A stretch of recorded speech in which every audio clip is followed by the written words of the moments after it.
Josh, one of the things I love about Life Fellowship, we had this happen a few weeks ago, is I ask people in our church, how many of you have been here for more than 5 years? How many of you have been here more than 10 years? How many of you have been here more than 15 years?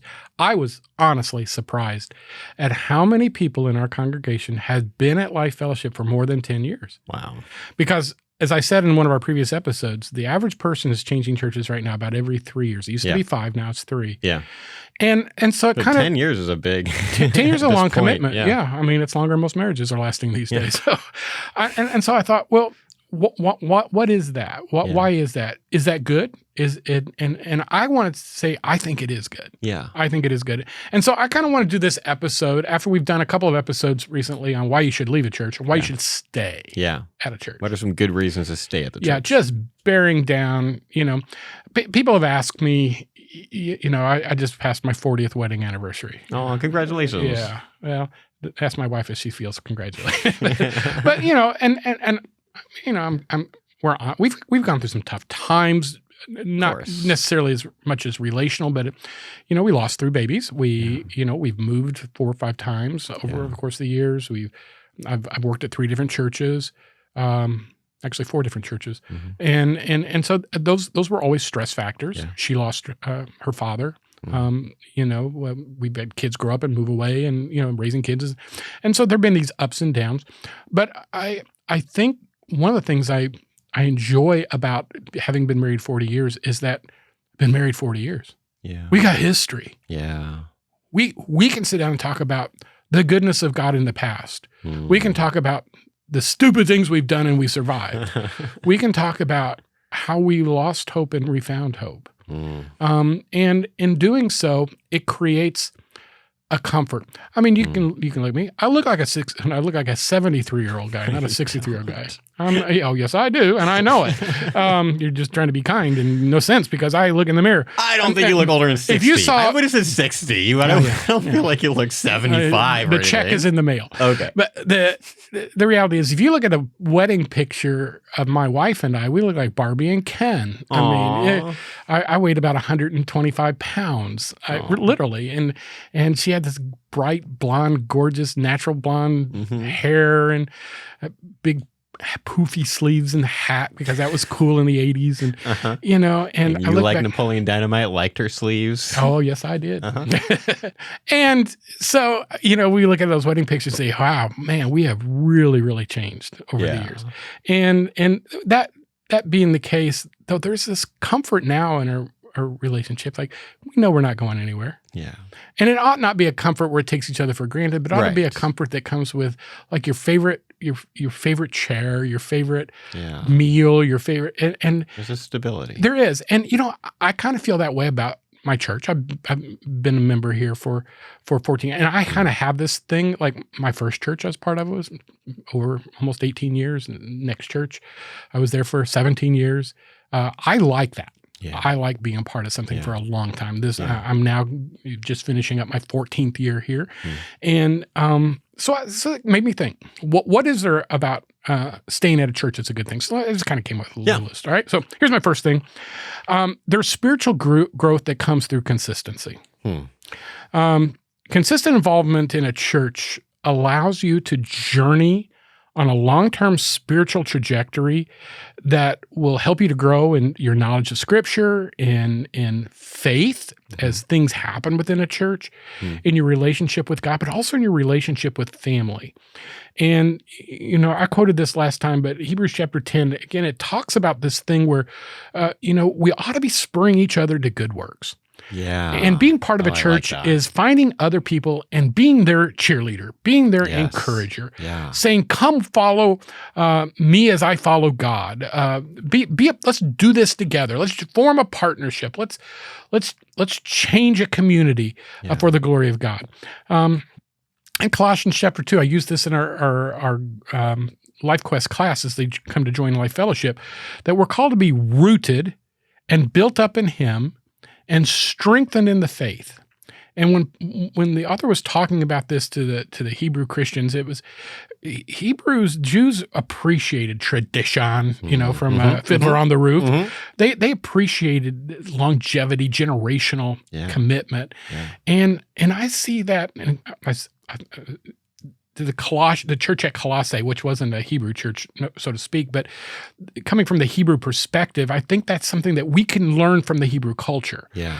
And so the idea of putting roots down, building traditions together, being rooted in our faith, being rooted in our relationships is something that in the long term bears good fruit. Yeah. Because the deeper the roots, the better the fruit. Yeah. So that's and growth happens through hard things, right? Yeah. So it's like exercise. You're gonna, if you're consistent, it's going to be a hard thing. And so if it's like you keep on the way you describe, like I just imagine like the tree that just kind of stands through the seasons. It's like if you are there with a church through seasons of hard things and not just the easier things, then you are going to likely, assuming you're active in it and everything, then you're going to be growing. You're going to be you're going to either be spiritually growing or the opposite through that. And that's just going to happen by just the nature of being there over the course of time. I love that. Yeah. Well, and the second thing that I thought of is similar to the first to some extent, the consistency matter, but also the intentional building of deep relationships, I think, is crucial in a church. When you disciple somebody, when somebody disciples you, you get to know their warts. You get to know their struggles. Yeah.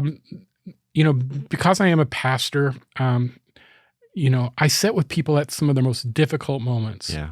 When a pregnancy unexpectedly ends, when a child goes nuts, and breaks a parent's heart, when an affair happens, when a parent is lost, when cancer strikes. And during those moments, and this is one of the reasons why I said in a previous episode, I said, when somebody leaves my church, it feels like a divorce for me. Yeah.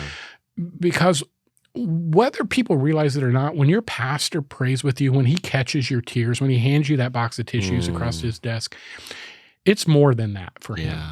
He's not a psychologist who's looking at his clock saying, I'm getting $150 an hour for this. He's getting nothing out of it except the fulfillment of God's call in his life. And so when your mentor, when your discipler, when your Bible study teacher, when your small group leader, or when your pastor is pouring into you, you understand this. He's building a relationship with you and in you. And like the parent desires to have an ongoing relationship with their children, even if their children, move out and grow up and move away, we desire that in a spiritual family. Yeah. And one of the reasons I like social media, Josh, and I'm a little bit of a social media bug, is because I'm in contact with people that I have known for all my adult life in ministry. Yeah. And we remember the things we did together in churches and the stupid things we did and the hard times we faced. And our hearts are irreconcilably unbreakable. Well, that's not the word I want, but they're absolutely knit together. You could not tear them apart. They're bonded. There's a bond. And the weird thing is, sometimes these are with people that sometimes people got mad at me and left the church. Huh. And then came back later and said, well, that was stupid. Oh, and now I see it was stupid, and I'm sorry, and I love you, and let's be friends again. I love the stories of reconciliation. and that happens quite frequently. There are people sometimes I'll say to my wife, look at this nice note I just got from somebody. Do you remember the time they said that to me, or said this to me, or sent me that note, or wanted me fired? Or although that reconciliation happened because they came back. To be fair, like it took for that time thing to happen. Like they needed to do their part. But that's a great point to bring up, because if the Holy Spirit brings something that you did to somebody to your mind, you have a responsibility not to just ignore that. Yeah. I have gone back. My first 2 years of teaching, I did not have any supervision at all. And I grew up in a really harsh system. My first year of teaching, or two, in a Christian school, I'm 22 years old. I didn't know squat about life. Right. And I hope some of you are listening to this, because I know some of you do listen to it because we're on social media together. I've had to go back and apologize to my students for what a jerk I was. So harsh, so unbending, so unreasonable. But when I become aware that that's in their heart, or when the Holy Spirit reminds me, hey, remember the day you said this or did this? I do. I write them. Wow. There was one girl that I absolutely just tore her apart one day and humiliated her because I was being a jerk, a 22-year-old jerk. And I wrote her a few years ago and apologized. And I said, I don't know if you remember this, but I remember this. Yeah. She did remember it. Wow. And she forgave me. Yeah. I don't, I don't know where she's at spiritually now or anything else, but I know this, that with one exception in 40 years, when I have tried to make an overture to somebody that I felt like I had abused at some level verbally or something, it has always been a positive response on their part. Yeah. It's like it releases them. And if you live long enough, you're in leadership long enough, if you teach, if you work with people, you're going to do something stupid and say something. So I think we have a responsibility to do it. That deepens our relationships and it builds bonds in our community. Yes. Romans 12:10 says we're supposed to be devoted to one another. How in love? That's the only way we're going to be able to do it. If you don't love somebody, then you're not going to be devoted to them. And then the idea of honoring, giving people the benefit of the doubt. One of the most important things I think we do to strengthen relationships is to quit thinking the worst about people and start thinking the best. How would we want to be thought of in that circumstance? Yeah. And so honoring one another means giving each other the benefit of the doubt in many cases. So anyway, that's another one. I love that. The third thing is, when you serve people and use your gifts, that's good for you. That's good for you. It is. It makes you feel connected. It makes you, and it makes people anticipate you. And I've said this to you, and so I'm going to embarrass you a little bit, but you're a fantastic musician, but you're an exceptional keyboardist. Thank you. Now I know you have other gifts, but when I come into the auditorium and I see you at the keyboard, my heart sings. And it's not just because you're a great keyboardist, because they can put a pre-recorded tape in there. But when you play, you light up the place. I mean, I find myself focusing on you. The joy that lights up on your face, your whole body moves, your feet are tapping, your knees are bouncing.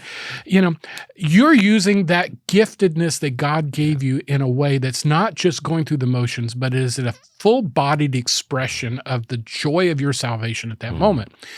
And that encourages me, and it encourages anybody else who's watching. And that ought to be true of the person who's watching your kids in the nursery, sitting on the floor with them. Yes. Or the teenager who, that pimply-faced, torn jeans wearing kid, but they are at the door welcoming you, because we try to do that at Life Fellowship. Yeah. And we have about 30 teenagers who rotate in and out of our greeting team now. And sometimes they get at the door and they talk with each other, and sometimes they do things that, like, are you paying attention to me? I don't care. The fact that they're trying to do that encourages me and blesses me. And they aren't going to be perfect. Nobody's going to be perfect. But what they are doing is they're growing in their journey. And when we serve each other and we use our gifts for the good of the body and the glory of God, that's a good reason to stay at a church. Stay at a church not for what it does for you, but stay at a church for what you do for the body. Yeah, the word is serve for a reason. Like it's not. Thank you for what you said. I'll say, and just because there might be the elephant in the room. I've stepped back from worship team for the most part for this year, just because I have been sort of doing it since I was 11, and kind of Jason. And you've got a full-time ministry. It makes you travel the country. There's been a lot of things, but I love that. Here, there's also, like, we need people on the production team. We need people helping on lights and things, and even the people on stage doing what looks like the kind of the more fun part. Like, they're getting there early in the morning. There is still service, and that is still good for us. It is good to do hard things together, to go, to Germany together and do a whole bunch of hard concerts, and it's good for us to do those hard things together. Absolutely. Yeah, you don't remember the easy things, do you? But you do remember the hard things. No. And I love that. I was talking to somebody who's on our tech team, and they have to get here sometimes 6:30, 7 o'clock in the morning to set things up. That's early. That's before I get here. If it's 6:30, it's before I wake up. I'm telling you. I'm just gonna be honest with you on that.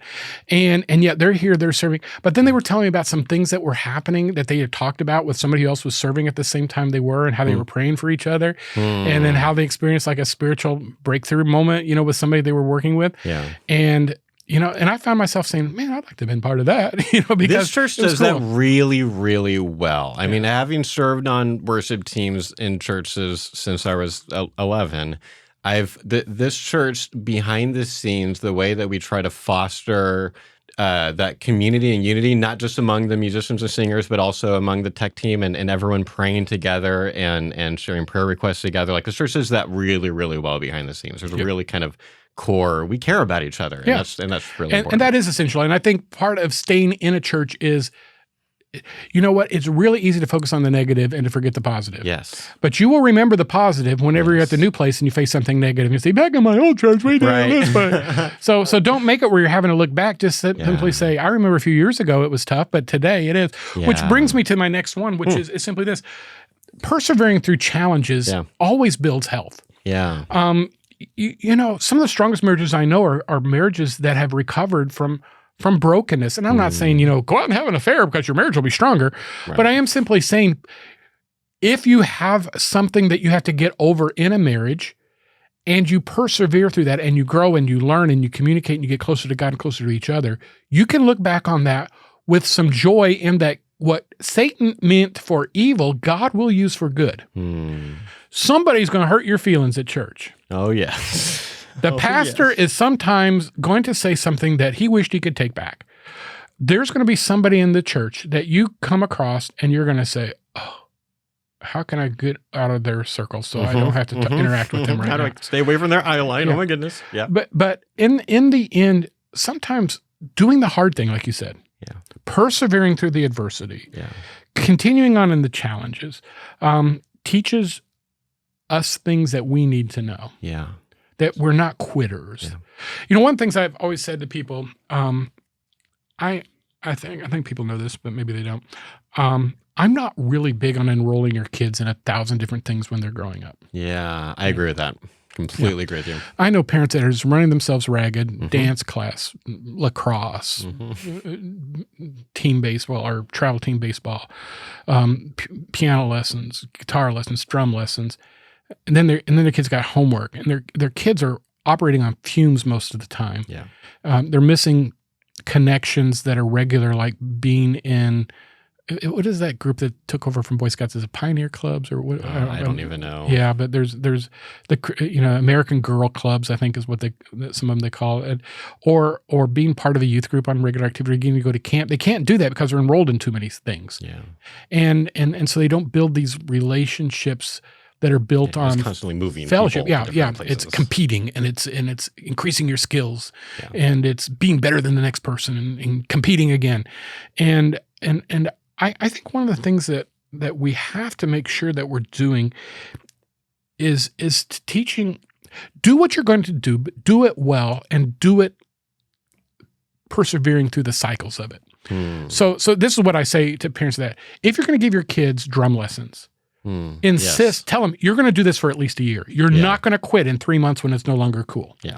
If you're going to join the baseball team, then you're not going to quit whenever you don't get enough playing time. Right. You're not going to quit whenever you decide, oh well, I wished I'd played soccer. You can play soccer, but it's going to be next year because you're going to finish your commitment to the team. Right. And persevering through challenges, persevering through the passage of time, persevering through our own fickleness, I think teaches character, and it's good for us and it's good for the body. Yeah. So absolutely. Anyway, all right. In the time that remains, just let me pop through a couple more. Growing in unity and maturity, and that ought to be part of a healthy church experience. Is that you can look back and you see, okay, I've made these steps spiritually. I was challenged in these ways, and I grew. And being able to see that trajectory over years is a pretty cool thing.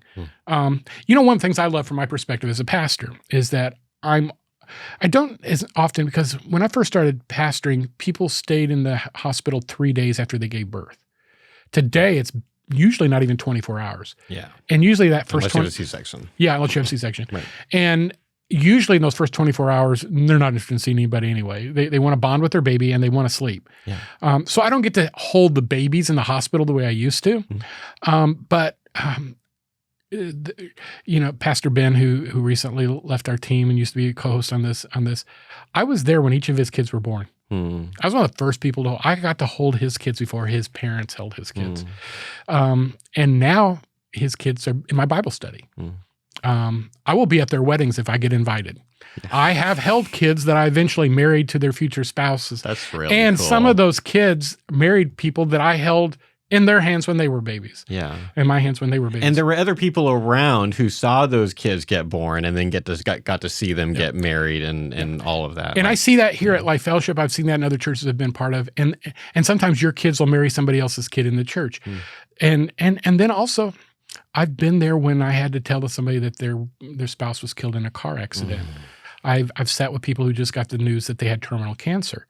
And, it's kind of like, what's that movie, Up? Have you seen the movie Up? Yeah. Oh, yeah. It's amazing. That Up one, is not even just a movie. That's art. Everyone needs to see but Up. there's one scene in that, which I'm going to admit to getting teary-eyed, where you got, It's the one scene that will actually get Dan to cry is the first 9 minutes of Up, the saddest intro to any movie. Yeah. But at the same time, it's beautiful. It is. It is sad and beautiful and amazing for all the reasons. Yeah. And I want to hear you describe it. But that's what pastoring really can be. And I would say that's what being a Sunday school teacher can be. That's what being a school teacher can be. That's what being in a choir, working in a nursery, all of these things, these services over the long term allow you to grow in unity and in family. And this is probably my last one. And it builds a legacy of faith. It just builds a legacy of faith. I was at Grace Community Church in Santa Clara, California. Probably best known because of their pastor, who is none other than John MacArthur. Right? Yeah. I was there during the week, and then I went to a Sunday morning church service, and I was going up, and because I'm a pastor, I'm nosy, so I'm just walking around, and I saw this lady who had an elderly man with her, and she was going upstairs. It was a 2-story building, and it had exterior stairways and exterior sidewalk, front porch, because it's in Southern California. You don't need enclosed hallways. And she was going up the stairs, one at a time, holding onto the rail, the elderly man next to her, helping her up. It took her, I'm serious, it took her 10 minutes, Josh. Oh, it was the man helping her up the stairs. Man helping her, this lady. Visually, I just an elderly lady who was being helped by an elderly man. Okay. So. Got it. I'm walking by and I'm watching. Yeah. I'm a little worried. She's climbing these stairs. Are you like behind them, like ready to catch? I didn't do that because he seemed to have everything in control, but I'm just interested. I'm feeling bad because they don't have an elevator. Yeah. Some guy walks with me and goes, let me tell you a story about what you're watching. Oh, wow. And he said, that lady is 96 years old. Wow. She has taught 4th or 5th grade girls in this church for 50 some odd years. Before John MacArthur was there, she was teaching them. And that man helping her is her son. Oh, so when you're 96, you could have a 76-year-old son. Your elderly son trying to help you up her the stairs. up the steps. That's amazing. And she's still teaching Sunday school. Wow. And I got to tell you something about that. Just warmed the cockles of my heart. Yeah, that's beautiful. Because I thought about how many generations of women in that church has she taught the Word of God. Yeah.